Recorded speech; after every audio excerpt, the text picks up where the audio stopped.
Good morning. I'm Jen Amos at Weiss Research. I'm Andy Myers, and this is your morning market update for Thursday, April 14th. Stocks on Wall Street opened lower following a disappointing report on the labor market and a rise in wholesale inflation.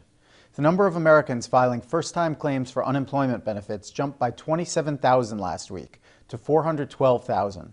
Economists had expected a decline.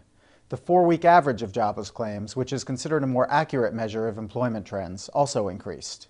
Meanwhile, wholesale prices rose sharply for the 6th straight month, driven by higher gasoline costs.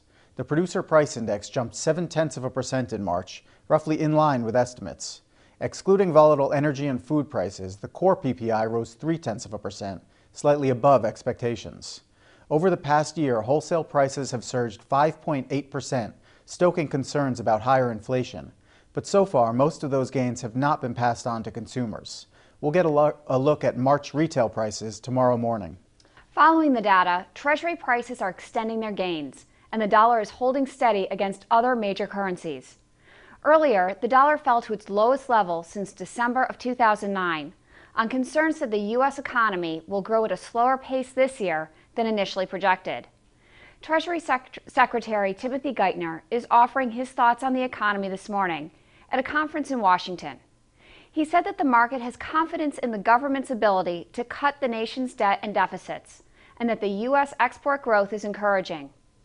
But Geithner admitted that the housing market could take years to fully heal, and he believes that Congress will act to raise the debt ceiling because they realize the consequences for not doing so. Concerns about the global economy have contributed to a recent rally in commodities prices. Right now, gold is rising above $1,460 an ounce, but oil prices are dipping back near $106 a barrel. The first quarter earnings season is getting into gear, and this morning the biggest name out with results is Hasbro. Net profit at the toy maker fell 71%, missing estimates, but sales came in ahead of the consensus forecast. Hasbro said its products for boys sold well during the period, but the puzzles and games, girls, and preschool categories were weak. Hasbro is losing nearly 1% on the news. But shares of SuperValu are jumping 12%. The supermarket chain topped expectations despite a decline in sales and profit. SuperValu also forecast earnings for the full year that were ahead of analyst estimates.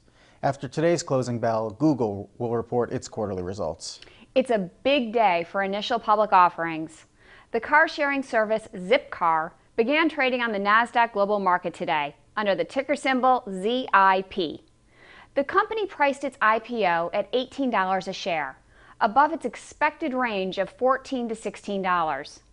The day's other big IPO also priced above its expected range. Arcos Dorados, which operates more than 1,700 McDonald's franchises throughout Latin America, debuted on the New York Stock Exchange at a price of $17 a share. It's trading under the ticker symbol ARCO. And finally, the Swiss commodities trader Glencore International announced its own plan to launch an initial public offering of as much as $11 billion. Those shares will be traded in both London and Hong Kong. That's the latest from Weiss Research. Have a great trading day.